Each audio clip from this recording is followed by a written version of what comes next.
Seja bem-vindo ao canal Na Tribo de Judá. Se inscreva e ative as notificações para não perder as novidades.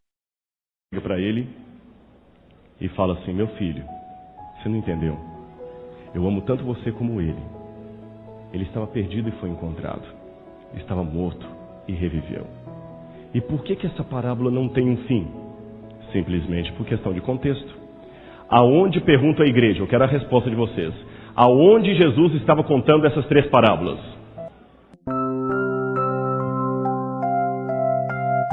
Olá, seja muito bem-vindo ao canal A Luz da Bíblia. Aqui você vai encontrar mensagens, oração e pregações poderosas de Deus para você. Já se inscreva e deixe seu like, pois assim você não vai perder os novos vídeos. Fique agora com a mensagem que Deus tem para você. Abram a Bíblia de vocês comigo no Evangelho de Lucas, capítulo 15, versos 11 em diante. É uma parábola muito conhecida. Lucas, capítulo 11, versos 15... capítulo 15, versos 11 em diante. Qual que é a parábola que nós vamos falar? Parábola do filho pródigo. Talvez alguém pode até ficar um pouco desapontado. Puxa, o pastor Rodrigo veio lá de São Paulo para pregar sobre uma parábola tão conhecida, tão batida, pastor. Eu esperava que eu vi uma coisa diferente aqui. Sabe, Jesus falou certa vez que a Bíblia é como um baú. A palavra de Deus é um baú, da qual você tira coisas novas e velhas. Vamos tentar tirar algumas coisas novas e algumas coisas velhas, mas que nos alimentem nesta manhã aqui. Assim diz a Bíblia. Continuou, acompanhe na sua Bíblia aí, e continuou. Certo homem tinha 2 filhos. O mais moço deles disse ao pai: Pai, dá-me a parte dos bens que me cabe. E ele lhes deu uma terra longínqua, e lá dissipou todos os seus bens, vivendo dissolutamente. Depois de ter consumido tudo, veio àquele país uma grave fome, e ele começou a passar necessidade. Então foi e se agregou um dos cidadãos daquela terra, e este o mandou aos seus campos a guardar porcos. Ali desejava ele fartar-se das alfarrobas que os porcos comiam, mas ninguém lhe dava nada. Então, caindo em si, disse: Quantos trabalhadores de meu pai têm pão com fartura, e eu aqui morro de fome? Levantar-me-ei e irei ter com meu pai e lhe direi: Pai, pequei contra o céu e diante de ti, já não sou digno de ser chamado teu filho. Trata-me como um dos teus trabalhadores. E levantando-se foi para o seu pai. Vinha ele ainda longe, quando seu pai o avistou, e compadecido dele, correndo, o abraçou e o beijou. E o filho lhe disse: Pai, pequei contra o céu e diante de ti, já não sou digno de ser chamado teu filho. Mas o pai disse aos seus servos: Trazei depressa a melhor roupa e vestiu, ponde-lhe um anel nos dedos e sandálias nos pés. Porque este meu filho estava morto e reviveu, estava perdido e foi achado. E começaram a regozijar-se. Ora, o filho mais velho estivera no campo, e quando voltava, ao aproximar-se da casa, ouviu a música e as danças. Chamou um dos criados e perguntou-lhe o que era aquilo. E ele informou: Veio teu irmão, e teu pai mandou matar um novilho cevado, porque o recuperou com saúde. E indignado, não queria entrar. Saindo, porém, o pai procurava conciliá-lo. Mas ele respondeu ao seu pai: Olha, pai, quantos anos eu te sirvo sem jamais transgredir uma ordem tua, e nunca mandaste matar sequer um novilho cevado um cabrito, para eu alegrar-me com meus amigos? Vindo, porém, este teu filho, que desperdiçou os teus bens com meretrizes, tu mandastes matar para ele o novilho cevado. Ele lhe respondeu: Meu filho, tu sempre estás comigo. Tudo que é meu é teu. Contudo, era necessário que nos regozijássemos e nos alegrássemos, porque o teu irmão estava morto e reviveu. Estava perdido e foi achado. Eu tenho alguns problemas com essa parábola, ou tinha pelo menos. Um deles é o seguinte: em primeiro lugar, com o final da parábola. Parece que não tem fim. Se você está contando essa história, ela para com o pai no portão, dialogando com o filho. Qual a pergunta óbvia que você faz quando ouve uma história dessa? O que aconteceu ali na festa? Quais opções? O filho mais velho aceitou o convite do pai e entrou, ou não aceitou? A gente quer saber o que aconteceu. Então, o pai conseguiu amolecer o coração dele, ele aceitou o irmão mais novo de volta ou não aceitou? Jesus não terminou o final dessa parábola. Parece até que o evangelista Lucas, quando estava escrevendo aqui, ele cochilou, esqueceu, arrancou um pedaço, faltou alguma coisa, mas a parábola não tem um final que a gente está esperando que tenha. Termina num suspense. O pai no portão falando, então meu filho, vamos entrar e comemorar ou não vamos? E acaba aí. Esse é um problema que eu tenho com a parábola. Por que não tem um final? Segundo problema que eu tenho, esse título aqui está com problemas. A parábola do filho pródigo. Eu posso criticar o título, porque o título não é inspirado por Deus, viu? O título é um artifício que os editores da Bíblia colocaram. A Bíblia original não tinha esses títulos. Então eu posso questionar o título, não tem problema. Esse título, a parábola do filho pródigo, não está muito bem. Eu vou falar com os irmãos por quê, na minha opinião. Porque o centro da parábola não é o filho pródigo. O que é pródigo? É o filho gastador. Aquele que gasta demais. Mas o personagem central, ou a personagem central da parábola, não é o filho mais moço ou mais velho. A personagem principal da parábola é o pai. Então não gosta do filho pródigo, ele não é o centro da parábola. Outro problema que eu tenho, analisando assim numa leitura rápida, parece que o filho mais velho foi mal compreendido, porque quando eu li o texto para vocês aqui, você não teve a impressão que o filho mais velho é o vilão da história? Passa ou não passa essa ideia, igreja? Mas coitado, o que ele fez de errado? Olha bem, ele ficou ali com o pai, trabalhando com o pai, sem dificuldade e tal. O outro que foi lá, imagine se você coloque-se no lugar do filho mais velho. Você, o pai, tem uma empresa, aí você tem um irmão desvairado, que pega a parte dele da empresa, o seu pai tem que vender a empresa para dar a parte dele, ele quase fale os negócios da família, vai lá, gasta o dinheiro da família toda, vocês passam um aperto financeiro, ele gasta tudo, ele quebra a herança dele, rebenta com tudo, você tem que dividir pela metade as posses da família, porque ele levou, ele acabou, ele torrou o patrimônio da família com bebida, com balada, com mulherada, com cerveja. Depois ele volta lá todo felizinho, e o pai ainda deixa para lá e traz. E você fica chateado, poxa pai, você está mimando, desculpa, é porque o senhor está mimando demais, por isso que ele é desse jeito, o senhor sempre mimou. E você ainda passa por vilão? Não parece uma parábola injusta? Mas vamos analisá-la nesta manhã à luz do contexto do Oriente Médio. Mas não só à luz do contexto do Oriente Médio. Troca a letra aqui, né? Vamos analisá-la também à luz do próprio contexto. Quando a gente estuda a Bíblia, a hermenêutica, a gente aprende que um texto fora de contexto, não ouvi ainda, um texto fora de contexto vira pretexto. Então vamos analisá-la dentro do contexto. Deixa sua Bíblia aberta, tá? Não feche. No verso 11, onde a parábola começa, enquanto eu bebo água aqui, olhe e me responda. Qual a primeira... Desculpe, irmãos, não é falta de educação estar bebendo água aqui, mas eu preciso. Recomendação da Fono, viu? E, aliás, todo mundo deveria beber água. Se você não bebe 2 litros d'água por dia, você já está doente. Sabia disso? Já está doente. Então, responda para mim enquanto eu coloco uma água na garganta aqui. Qual é a primeira palavra que aparece aí no início dessa parábola?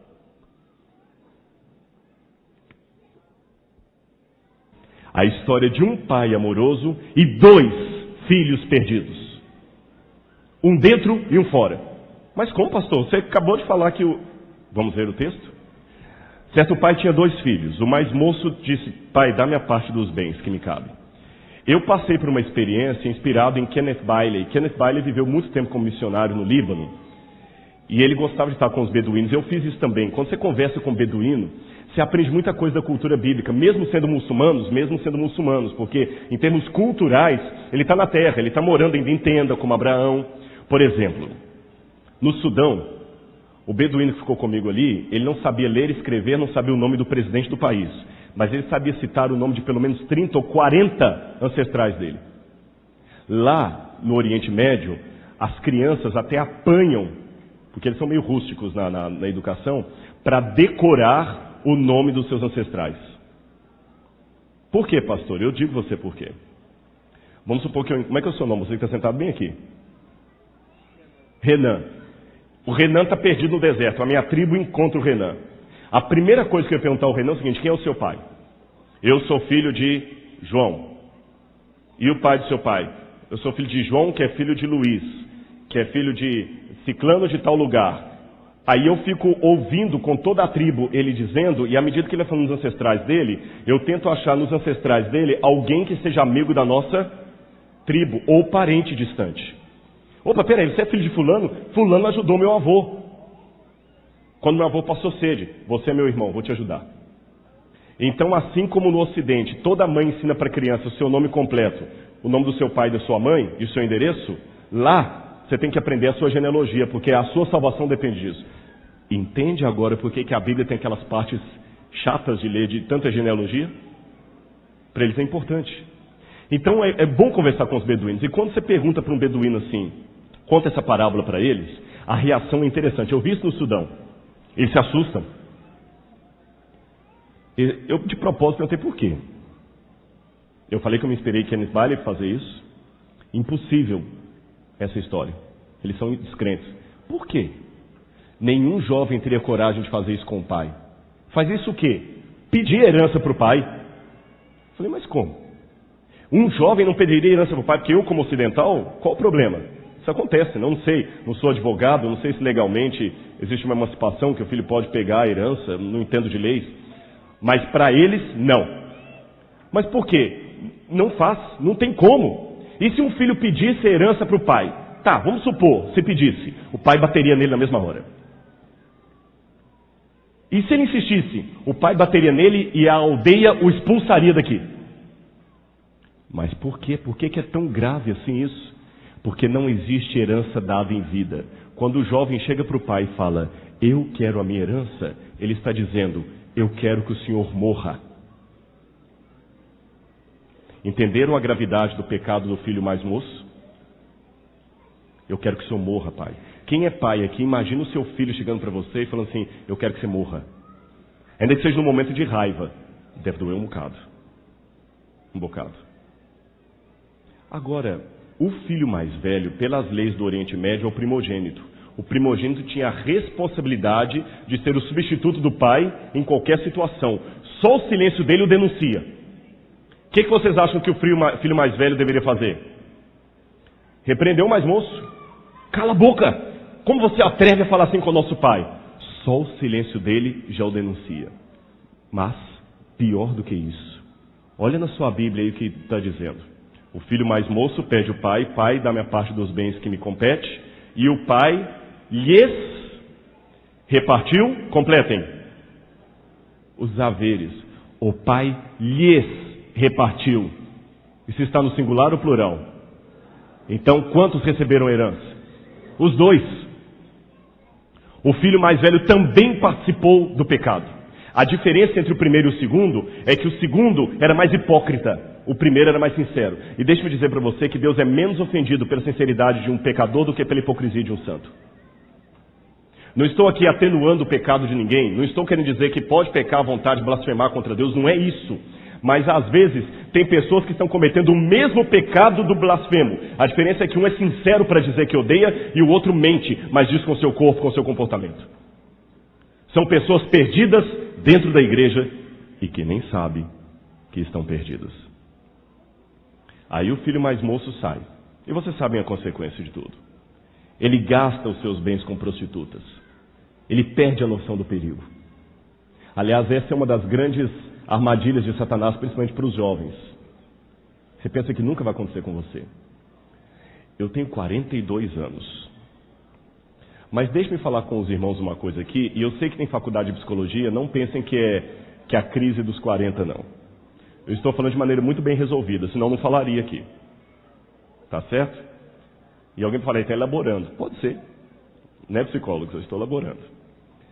Quando você faz 40 anos, algumas coisas começam a mudar na sua vida e que não adianta. Você pode até entender, mas não compreender, que não são sinônimos perfeitos, o que eu vou dizer até ter 40 anos. É que quando você tem 30, 20, 25 anos, 16, você só conhece 2 tipos de pessoas.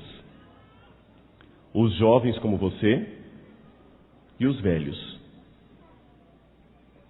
Você não imagina um velho, você não consegue imaginar uma velha, uma menininha bonitinha. A impressão que passa no seu inconsciente é que ela já nasceu velha. Você não consegue imaginar os seus professores adolescentes. A impressão que você tem é que eles já nasceram professores. É lógico, você sabe que eles também foram alunos, que eles passaram pela adolescência, pela puberdade, mas a impressão que passa é que seu pai e sua mãe já nasceram com aquela idade. Que eles nunca tiveram a cabeça que você teve. O máximo que você acompanha de crescimento são crianças que crescem muito rápido e você fala assim, nossa, como é que fulano está grande, né? Mas quando você faz 40 anos e daí para diante, você começa a perceber uma coisa. Você começa a testemunhar a velhice. Porque você vê pessoas novas que agora estão começando a ter cabelo branco. Você começa a ver seus professores aposentando. Você começa a ver seus alunos sendo colegas de ministério. Aquela moça bonita da televisão, que era a sensação da sua época, que era a garotinha mais linda que tinha, aquela adolescente, agora é mãe. Agora você vê um trailer. Eu não assisto novela, não perco tempo com isso. Mas você está vendo um trailer e você vê assim, gente, fulana de tal, agora vai fazer um papel de uma mãe de uma adolescente, de uma moça de 20 anos. Entende a questão que eu estou querendo dizer? O Renato Aragão, que era o Didi, na minha época, você está um velho. Ainda tenta fazer, mas está velho. O Dedé Santana todo está velho. Você começa a perceber as pessoas envelhecendo ao redor. Antes o pessoal ficava falando assim, oi meu jovem, agora você fala, ô velho amigo. Aí o seu corpo começa a apresentar a dor que você não tinha. Mas antes você tem a ideia que você nunca vai envelhecer.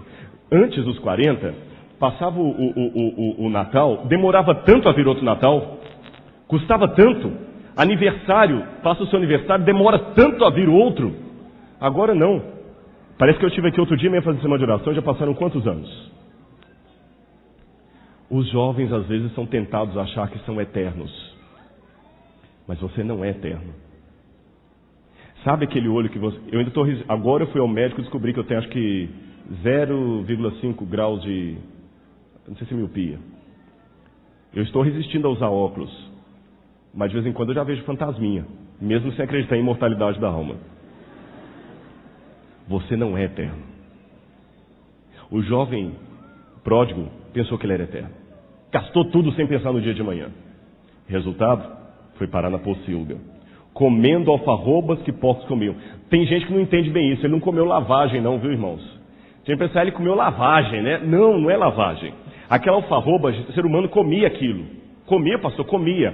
A alfarroba é um fruto da alfarrobeira que tem muito no Oriente Médio. E ela é comestível, ela tem nutrição, ela é fruta de nutrição. E na escassez de comida, é aquilo que as pessoas comem ou dão para animal comer.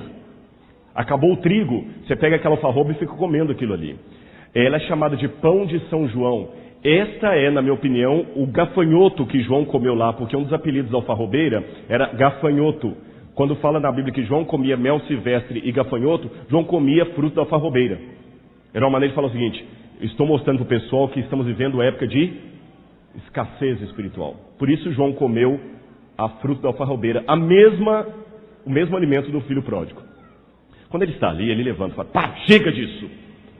Eu vou levantar. Eu vou lá para a casa do meu pai e vou falar com ele assim, pai, eu pequei contra o céu e diante de ti. Eu já não sou digno de ser chamado teu filho. Eu só pedi uma coisa, trate-me como um dos teus trabalhadores. Aqui eu tenho uma questão. Existem 3 palavras para trabalhador em grego. 3 palavras. Você tem a palavra doulos, servo de uma maneira geral, doulos. Você tem a palavra paides, que é uma espécie de servo, é como se fosse um filho adotivo, é um escravo, mas ele vai sendo criado ali Você lembra que Abraão tinha lá Eliezer, o Damasceno, que era servo de Abraão e ficava ali?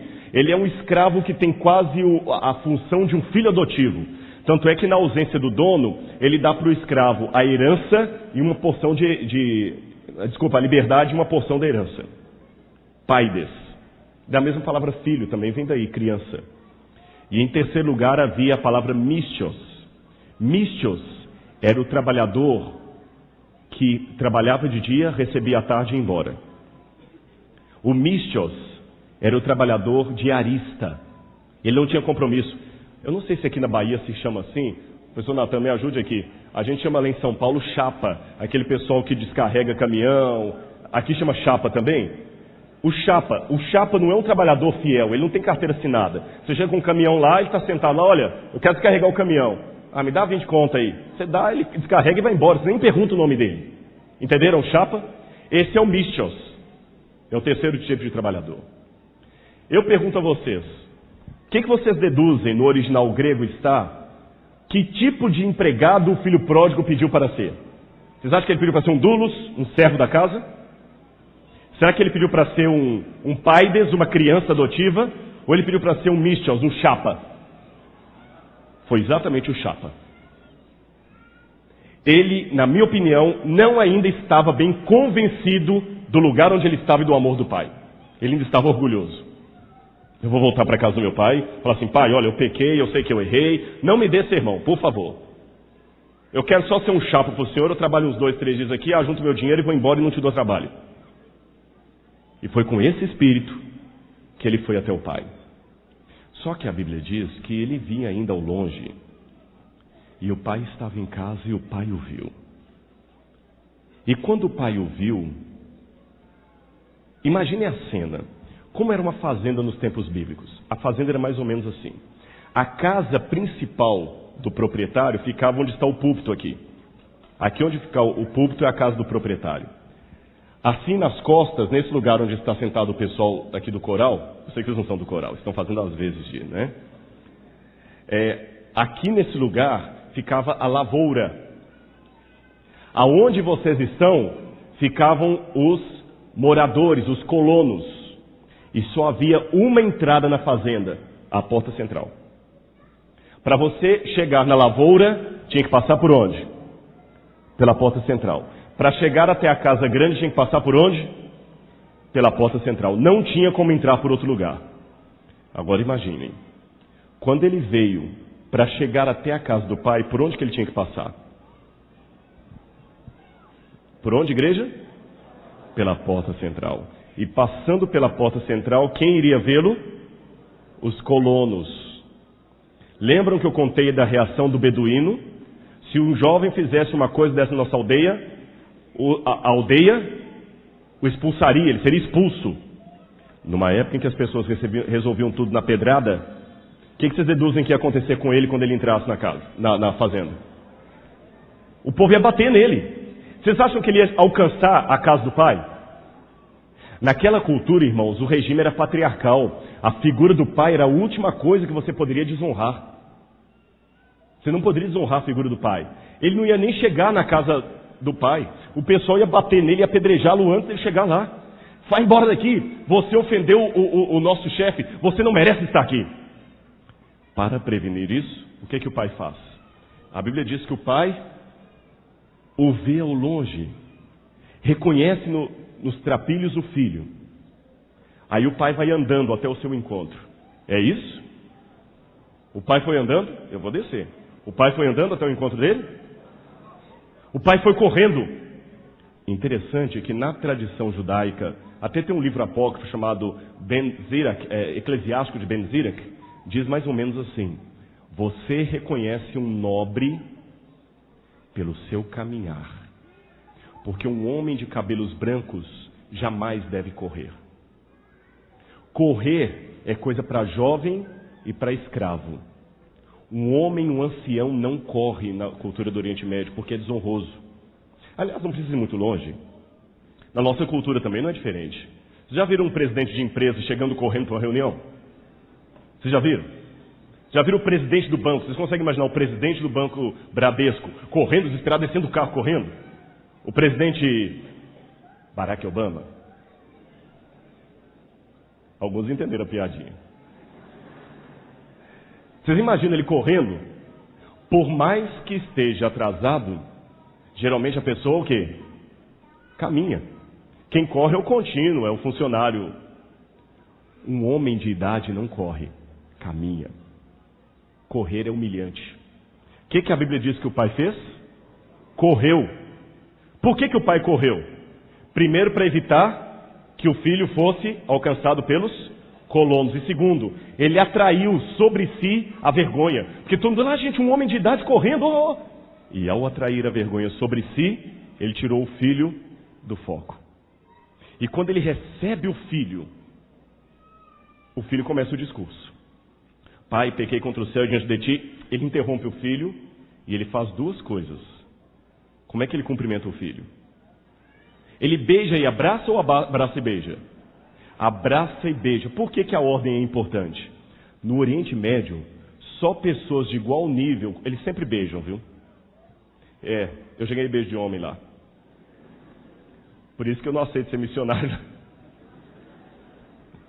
Mas igual vocês beijam, eles têm um negócio de beijar, aquela barba assim. Ali viu, pastor Weber, que eu não dou mesmo pra coisa não tem... Eles gostam disso. Mas é muito comum no Egito você ver dois homens andando de mão dada e não é o que você pode pensar. É normal. Mas aí quando ele chegou, só pessoas de igual nível podem se beijar no rosto. Geralmente o mais simples, beija a mão ou o pé do mais elevado. Se o outro é superior a você, você se prostra e beija a mão dele ou o pé dele, mas nunca o rosto. O que o pai fez primeiro? Beijou ou abraçou? Se eu abraço, qual o único lugar que dá para você beijar? No rosto. O pai se fez igual. Olha os passos do pai. Ele primeiro corre, atrai a humilhação sobre si. Depois ele beija o filho no rosto, se faz igual. Não é o que a divindade fez conosco quando Cristo se humilhou e se fez carne e habitou entre nós e se tornou um de nós, igual a nós. Nos deu a sua vida para que nós pudéssemos ter direito à vida que ele originalmente possuía. Em terceiro lugar, o pai manda trazer uma veste e vesti-lo. Isso aqui é diferente do que muita gente pensa. Muita gente pensa assim, tira essa roupa suja, pega uma toalha limpa lá dentro, vai tomar um banho, até uma roupa mais velha do seu irmão aí, não é assim a gente imagina? Tem um tablete cuneiforme encontrado em Ur dos Caldeus. Eu sei que a data é muito longe da época de Jesus, data de 1800 a.C. Mas tem uma situação aí que me chama a atenção. O pai recebe em casa um professor do seu filho. E o professor é chamado de pai da escola, na Suméria. E o tablete conta assim, que o pai, quando recebeu o professor, mandou dar uma refeição, mandou trazer uma veste nova, colocou sobre o professor e colocou um anel no seu dedo. Só não fala da sandália no pé. Isso significa colocar em posição de honra. José do Egito quase foi morto pelos irmãos porque ele ganhou uma túnica de múltiplas cores. Aquela túnica não era nada mais, nada menos que um símbolo que José ia ser o novo líder. Então essa atitude do pai de dar uma túnica, um anel, lembra que Faraó colocou um anel no dedo de José? Essa atitude do pai de dar uma túnica, um anel e uma sandália significa, eu vou colocar você em posição de príncipe. Naquela comparação que eu fiz do filho que gastou tudo é pior. Ele gastou tudo e o pai volta e fala assim, você vai ser o presidente da empresa. Nesse meio tempo, vem o filho mais velho. Onde é que ficava isso aqui mesmo? Que lugar era esse? A agricultura, não é isso? A lavoura. E ele vem, e quando ele chega, ele fica na porta. Interessante. Ele nem estava lá de fora. Percebe que toda a cena é dentro da fazenda, mas ele não entra na casa. Ele fica na porta da casa lá, da casa grande. O que está acontecendo? O seu irmão voltou e seu pai o recuperou. Não vou entrar. De novo ele ofendeu o pai. Porque quando alguém de elite está fazendo uma festa, você tem que entrar e comemorar com ele sem perguntar a razão. Por que a rainha Vasti perdeu o trono dela mesma? Que ela recusou entrar na festa do rei Assuero. Lembram disso? E o filho de um novo humilha o pai e ofende o pai, recusando-se a entrar na festa. Questionando a autoridade do pai. mas novamente o que o pai faz. Eu gosto como está em algumas traduções, que no grego fala assim, e o pai, indo até a porta, procurava conciliá-lo. Essa é a expressão. E o pai chega para ele e fala assim, meu filho, você não entendeu? Eu amo tanto você como ele. Ele estava perdido e foi encontrado. Estava morto e reviveu. E por que essa parábola não tem um fim? Simplesmente por questão de contexto. Aonde, pergunto à igreja, eu quero a resposta de vocês. Aonde Jesus estava contando essas 3 parábolas? Jesus estava numa sinagoga? Sim ou não? Jesus estava no monte? Jesus estava no templo? Jesus estava dentro de uma casa? Dentro de uma casa? Jesus estava no portão de uma casa? O que vocês acham? Vamos recapitular? O que Jesus interrompeu para contar essas 3 parábolas? Um almoço, uma comida, uma festa. E Jesus interrompeu e se dirigiu aonde? Ao portão. E quem estava ali na porta fazendo questionamentos? Os escribas e fariseus. Jesus termina a parábola na mesma cena em que ele se achava com aqueles homens. Vocês estão indignados com o comportamento do filho mais velho? E vocês? Vão entrar e comemorar comigo ou vão ficar reclamando aqui fora? Por isso a parábola não teve um final. Porque quem vai dar esse final sou eu e você. Vamos entrar e comemorar com o mestre? Ou vamos ficar fora reclamando? Pense bem nisso. Eu não sei quem você é nesta manhã. Se você é um filho moço, perdido fora da igreja, que sabe que está perdido. Se você é um filho mais velho, perdido aqui dentro e que nem sabe disso. Se você é a moeda, se você é a ovelha. Mas de uma coisa eu sei. Nós temos um pastor, nós temos um pai. Eu queria que a Thalita já viesse aqui para frente. A Thalita vai cantar um hino e eu queria fazer um apelo também nessa manhã. E quero toda a atenção da igreja agora, nesse momento, para eu contar uma coisa para vocês. Quando o pessoal apresenta a gente nas igrejas aí, e diz, esse aqui é o pastor Rodrigo, é professor de teologia, é doutor, faz isso, apresenta programas, isso é bom até para massagear o ego. Não é pecado apreciar isso. Nós tínhamos um falecido professor aqui, o pastor Viana, que dizia assim, humildade não é a moça bonita dizer que é feia, nem um rapaz inteligente dizer que é burro. Você não é mais responsável pelos dons que você tem do que pela cor dos seus olhos. Se você tem esse talento de cantar, de pregar, de administrar, de escrever, entenda esses talentos como se fosse um presente que alguém que te ama muito te deu. Curta o presente. Você não fica feliz no seu aniversário? Olha o que fulano me deu e mostra. Então curta, Deus te deu. Mas use para a honra e glória dele. Então eu agradeço a Deus pelas coisas que ele me deu, mas eu nunca esqueço quem eu sou.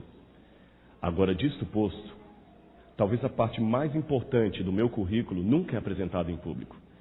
É uma parte que não consta no currículo Lattes, mas que talvez é interessante vocês saberem. É aquela parte que, antes de ter doutorado, um dia, espero estar apontando para o lugar certo, num quarto do dormitório aqui, do quarto 13,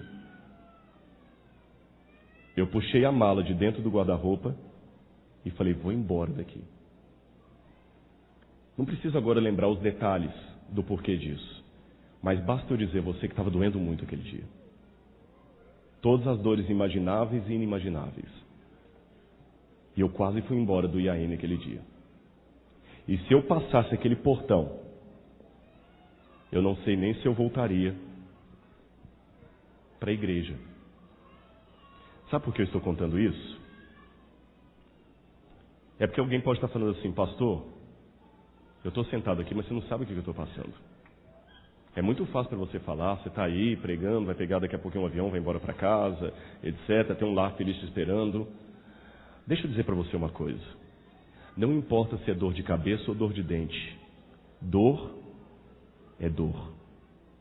Você está com uma dor de canal terrível. Você não sabe o que é isso, você não sabe o que é dor de canal, mas você não sabe o que é enxaqueca. Então, mesmo que eu não tenha uma dor de canal, mas eu tenho enxaqueca, eu posso dizer que eu te entendo ou não posso? Posso ou não posso? Então, irmão, Tem coisas que eu estudei na teologia. Tem coisas que eu li em livros. Tem coisas que eu ouvi em sala de aula. E tem coisas que eu experimentei. Eu sei o que é emocionalmente ir ao inferno e voltar. Enfrentar os meus demônios e os meus fantasmas. Eu sei o que é a dificuldade de no dia da formatura eu ter 3 fotografias porque eu não tinha dinheiro para pagar nem a fotografia. Eu tenho algumas imagens hoje lá de colegas que eu encontro que acidentalmente tem uma foto dele e eu estou lá. E quando eu saí daqui eu falei, Senhor, para onde eu vou? Ali, na verdade, eu não sei nem como é que eu cheguei até aqui. Como eu não sei. Mas eu sei o porquê. Ele me trouxe. E me dá a capacidade de voltar na minha escola. Quase 20 anos depois. E poder falar para você que eu ainda estou firme. E amo o mesmo Deus que eu aprendi a amar aqui no Iaíma. E continuo esperando a volta dele. E conclamo você a esperar também. Vai passar. Essa dor vai passar. Em nome de Jesus vai passar. E ainda que ele me mate, nele eu esperarei. Então, se nesse momento eu estou orando